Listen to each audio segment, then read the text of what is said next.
Hello दोस्तों। ये आज का मेरा जो टॉपिक है वो कोऑर्डिनेशन के बारे में है कि कोऑर्डिनेट कैसे करना है, कैसे कोऑर्डिनेशन बनाने होते होंगे और कैसे बनेंगे, या फिर कह लीजिए कि कोऑर्डिनेशन कितना इम्पोर्टेंट है सेल्स के काम में। एक सेल्स पर्सन के लिए कोऑर्डिनेशन करना कितना इम्पोर्टेंट है, कैसे कोऑर्डिनेट किया जाएगा, ये मेरा आज का टॉपिक है। तो शुरू करते हैं। सबसे पहले मैं बताना चाहूँगा यहाँ पर कि जब हम किसी कंपनी में, ऑर्गेनाइजेशन में काम कर रहे होते हैं, तो वहाँ पर सिर्फ़ और सिर्फ़ कस्टमर को लाकर क्लाइंट बना दिया, फिर उनके साथ में काम करना चालू किया और सेल जनरेट कर दी। ये एक शुरुआती स्टेप होता है। इसके बाद में इम्पोर्टेंट एक चीज़ और आती है, वो होता है कोऑर्डिनेशन। हम कैसे कोऑर्डिनेट कर रहे हैं क्लाइंट, कंपनी, कंपनी के एम्प्लॉइज़ जो अलग-अलग डिपार्टमेंट में काम कर रहे हैं, और अपने और कंपनी के एम्प्लॉय के बीच में भी हम कैसे कोऑर्डिनेट कर रहे हैं, मतलब हम इंटरनली कैसे काम कर रहे हैं, और इंटरनली जो वर्क फ्लो हमारा है उसको हम अपने क्लाइंट से कैसे जोड़ रहे हैं, कैसे क्लाइंट को हम बेटर सर्विसेज दे पा रहे हैं, या कैसे हम क्लाइंट की प्रॉब्लम को सॉल्व कर पा रहे हैं। ये बहुत इंपॉर्टेंट हो जाता है। इसलिए भी ज़्यादा हो जाता है कि इसमें जैसे हम हर जगह देखते हैं कि किसी भी काम को करने के लिए कंसिस्टेंसी बहुत इम्पोर्टेंट होती है, ज़रूरी होती है।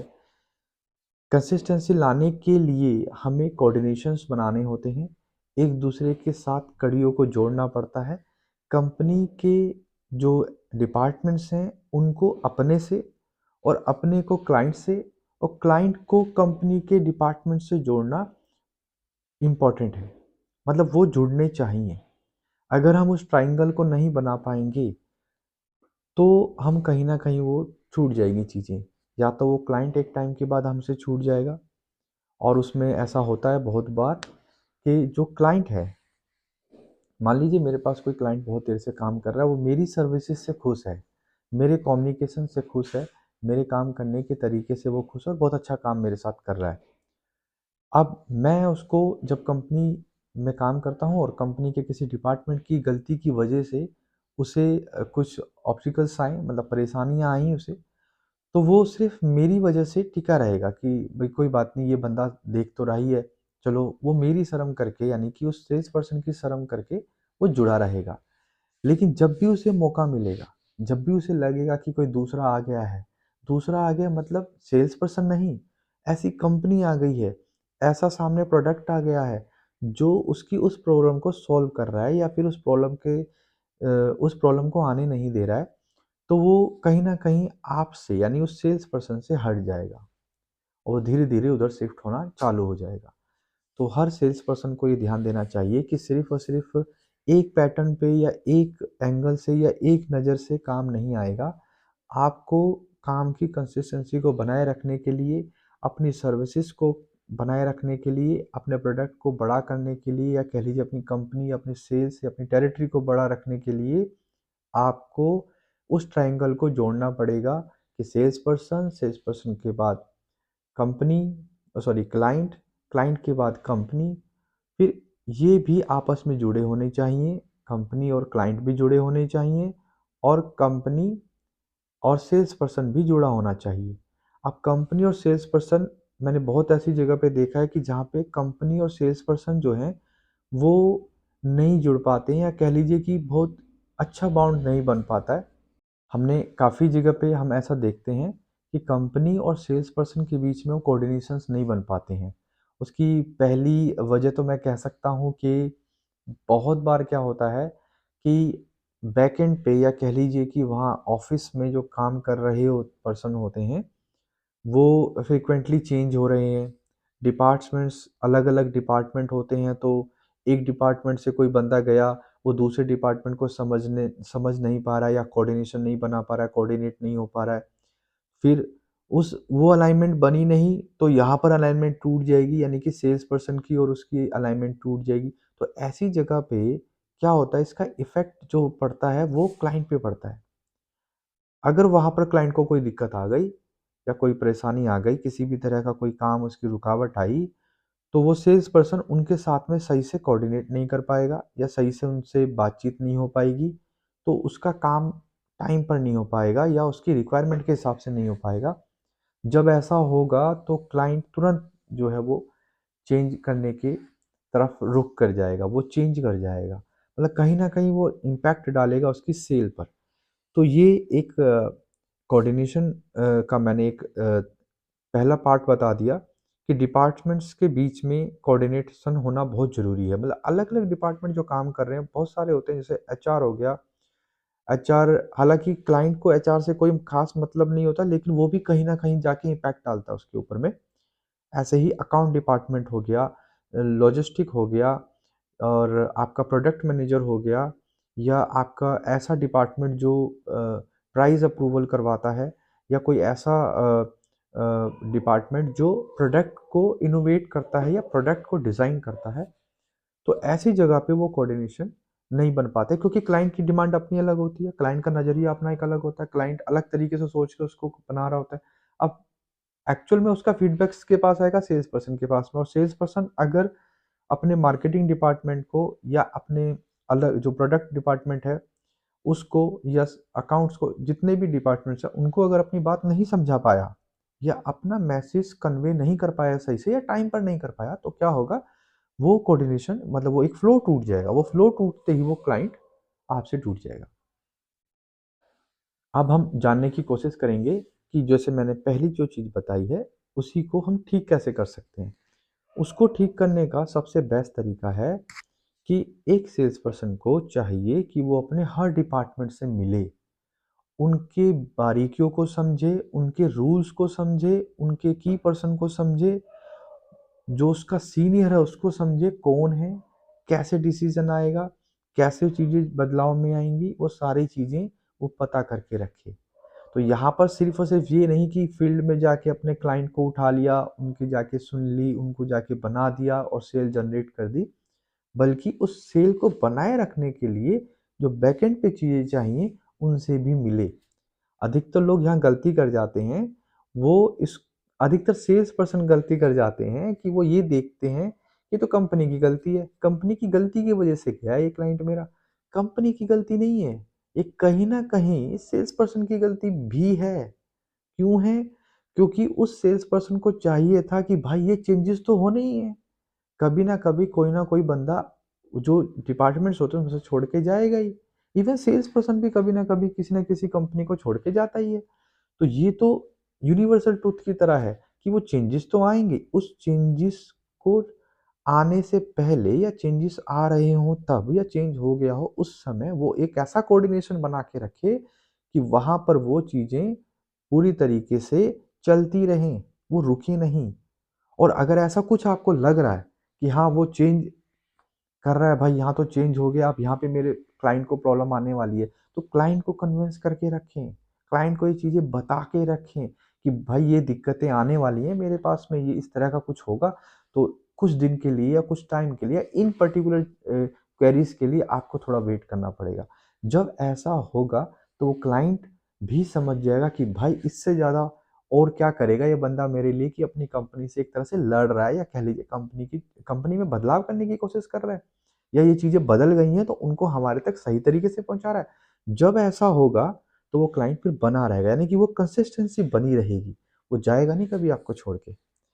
जितने रिस्पॉन्सिबल वो लोग हैं जो डिपार्टमेंट में काम कर रहे हैं, उतने रिस्पॉन्सिबल आप भी हैं। मैंने ऐसे अभी बताया आपको, तो ऐसे ही आपको क्या चाहिए कि अलग-अलग डिपार्टमेंट्स हैं, तो उनके अलग-अलग चीज़ों को समझना ज़रूरी है कि कैसे हमें समझना है, कौन कितना एक्टिव है, कौन कितना काम कर रहा है, किससे मैं काम करवाऊँ तो जल्दी हो जाएगा या किससे मैं बात करूँ तो अप्रूवल मिल जाएगा।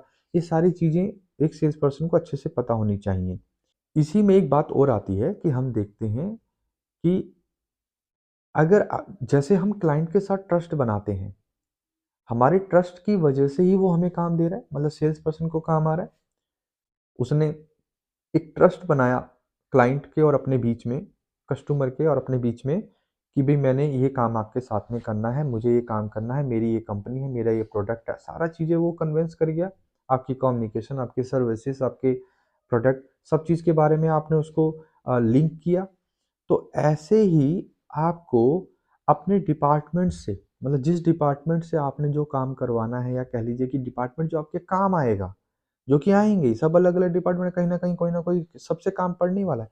तो वहाँ पर आपको अलग-अलग डिपार्टमेंट के आदमी के बीच में की पर्सन ढूँढो और उस पर्सन को आप ट्रस्ट में लो। क्योंकि जब तक वो डिपार्टमेंट्स आप पर ट्रस्ट नहीं करते होंगे, तो आपके काम के लिए वो कभी तैयार भी नहीं होंगे। वो हमेशा रूल्स समझाते रहेंगे, प्रोटोकॉल समझाते रहेंगे आपको। कभी-कभी एज़ ए सेल्स पर्सन, बहुत सारे सेल्स पर्सन्स को, और बहुत बार ऐसा देखा गया है कि आपको आउट ऑफ द रूल जाके काम करना पड़ता है। इसका मतलब मैं ये नहीं कह रहा हूँ कि आप नेगेटिव कीजिए, गलत कीजिए या कुछ अनएथिकल कीजिए, नहीं। ये अनएथिकल करने के बारे में नहीं है, बल्कि ये इस बारे में है कि मान लीजिए कोई डिपार्टमेंट का किसी डिपार्टमेंट है, एबीसी डिपार्टमेंट के आदमी से आपको काम पड़ा। अब वो बंदा वहाँ अवेलेबल नहीं है। अब आपको अगर की पर्सन पता होगा तो आप उस काम को उस समय करवा लेंगे। ऐसे ही उसी डिपार्टमेंट की बात करता हूँ कि एबीसी काम पड़ गया आपको। अब उसको पता है कि प्रोटोकॉल कहता है भाई ऐसे करो, ऐसे करो, ऐसे करो।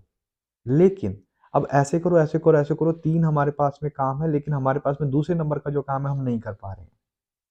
है ही नहीं हमारे पास, वो कर ही नहीं सकते।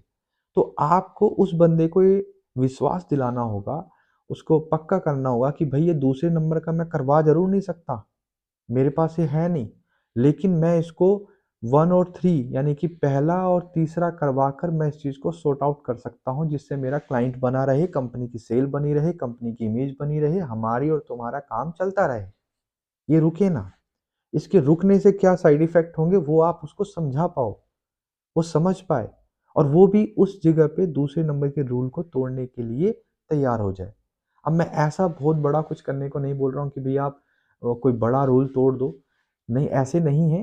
ये सिर्फ़ ये कह लीजिए कि नीड पे है। मतलब कब ज़रूरत हमें पड़ रही है, हमें कब कौन-सा काम करना है, कब कौन से बंदे से क्या बात करनी है और कितनी बात करनी है और कैसे उनके बीच में सामंजस्य बिठाना है। तो ये एक दूसरा पार्ट है, जिसमें हमें समझना होता है कि हम अपने डिपार्टमेंट्स को कैसे समझें और उनके बीच में हम अपना ट्रस्ट कैसे बनाएँ, जिससे कि वो हमारे काम के लिए तैयार हों। हम कैसे, क्योंकि वो एक्चुअल में हमारा काम नहीं है, वो एक्चुअल में हमारा काम नहीं है, काम तो हमारे क्लाइंट का है। लेकिन क्लाइंट को आप सीधे-सीधे नहीं बोल सकते ना कि मैं तुम्हारा ये काम नहीं करवा सकता, या मेरी कंपनी तो ये काम करती नहीं है। उसको आपने ऐसे दिखाना है कि भई मैं ट्राई करता हूँ और मैं इसमें आपको जल्दी से जल्दी इसको सॉर्ट आउट करता हूँ। कोई भी समस्या आती है तब, और फिर आपको अपने डिपार्टमेंट से, उस की पर्सन से, उस पर्टिकुलर बंदे से बात करके उसको भी बताना है कि भई मेरा क्लाइंट जो है कितना इम्पोर्टेंट है और हमारे लिए कितना इम्पोर्टेंट है। बीइंग अ टीम हमें वो काम करना पड़ेगा। तो अगर हम वो काम कर पाते हैं, तो क्या होगा कि वहीं कोऑर्डिनेशन जो है वो सही बन जाएँगी, सही कड़ी से सही कड़ी जुड़ जाएगी, जब जाके वो सॉर्ट आउट हो जाएगा। कोऑर्डिनेशन को मैं एक एग्ज़ाम्पल से बता सकता हूँ, आप समझिएगा कैसे। एग्ज़ाम्पल थोड़ा अलग टाइप का है, लेकिन काफ़ी मैं इसको कोरिलेट कर पाऊँगा उस चीज़ से। मान लीजिए कोई सिपाही है, मतलब आप जंग लड़ने जा रहे हैं। जंग किनसे है कि जो हमारे मार्केट में आने वाली परेशानियाँ हैं, या हमारे क्लाइंट के सामने आने वाली परेशानियाँ हैं, या हमारे सामने जो क्लाइंट्स की समस्या है वो आने वाली, वो हमारे एक तरह से दुश्मन हैं। अब उन दुश्मन्स को, उन उन सारे जो हमारे एनिमी हैं, हमारी प्रॉब्लम्स हैं, उनको ख़त्म करने के लिए हमारे पास में सभी तरह के हथियार होने चाहिए। चाहे वो चाकू हो, वो बंदूक के आगे लगा होता है ना, सिपाही के आगे। तो अगर आप देखिए आपकी समस्या कैसी है, अगर सामने खड़ी तो चाकू घोंपो, आपको गोली चलाने की ज़रूरत ही नहीं है। फिर अगर आपको लगता है दुश्मन थोड़ा दूरी पे है, तो आप पिस्टल चलाइए, या मशीन गन चलाइए। और ऐसे ही अगर आपको लगता है कि भई मुझे एक साथ काफ़ी सारे लोगों को मारना है और वहाँ बैठे हुए हैं, काफ़ी सारी प्रॉब्लम्स एक साथ खड़ी हुई है, तो वहाँ बम फेंक दीजिए। या फिर इसको ऐसे भी कह सकते हैं कि जब जैसी ज़रूरत पड़े, वैसे चीज़ों का इस्तेमाल किया जाए, वैसे ही डिपार्टमेंट्स को इन्फॉर्म किया जाए और वैसी चीज़ों को सॉर्ट आउट किया जाए। ज़रूरी नहीं है कि आप एक छोटी-सी चीज़ के लिए डायरेक्ट किसी बड़े की पर्सन के पास जाएँ, किसी बड़े अपने कंपनी में बड़े किसी ओहदे वाले आदमी को जाके तंग करें। हो सकता है कि उसकी ज़रूरत ही ना हो। तो ये चीज़ें इस तरीके से आप समझ सकते हैं। कोऑर्डिनेशन मतलब कब किसकी कहाँ ज़रूरत है। ऐसा कोऑर्डिनेशन जो क्योंकि वहाँ बहुत सारे हैं। हमारे पास समस्या एक तरफ है, जैसे बहुत सारे दुश्मन हैं सामने दिख रहे हैं और ऐसे ही बहुत सारे हथियार हमारे पास में हैं, तो कब कौन-सा हथियार हमें इस्तेमाल करना है, ये एक सेल्स पर्सन को एज़ ए सिपाही जैसे मैं एग्ज़ाम्पल के थ्रू बता रहा हूँ, हमें पता होना चाहिए। क्योंकि जब सिपाही जब निकलता है तो उसके पास लगभग सभी तरह के हथियार होते हैं और जब उसको तैयार किया जाता है तो हर तरीके से तैयार किया जाता है। तो एक सेल्स पर्सन को हर तरीके से तैयार होना चाहिए कि मुझे कब क्या करना है, कब छिपना है, कब मारना है, कब फेंकना है, कब चाकू घोंपना है, कब मशीन गन चलानी है, कब तोप चलानी है, वो सब पता होना चाहिए और उनका इस्तेमाल करना आना चाहिए और इस्तेमाल करना हमें आता है प्रैक्टिस से। तो जितना हो सके प्रैक्टिस कीजिए, जितना हो सके प्रॉब्लम्स में घिरे रहिए। जितनी ज़्यादा प्रॉब्लम्स आएँगी, उतनी अच्छी प्रैक्टिस होगी और जितनी अच्छी प्रैक्टिस होगी, उतनी अच्छी ग्रो होगी। तो इसी के साथ जय हिंद, जय भारत। फिर मिलते हैं अपनी अलग वीडियो में, अलग तरह के टॉपिक के साथ में। जय हिंद।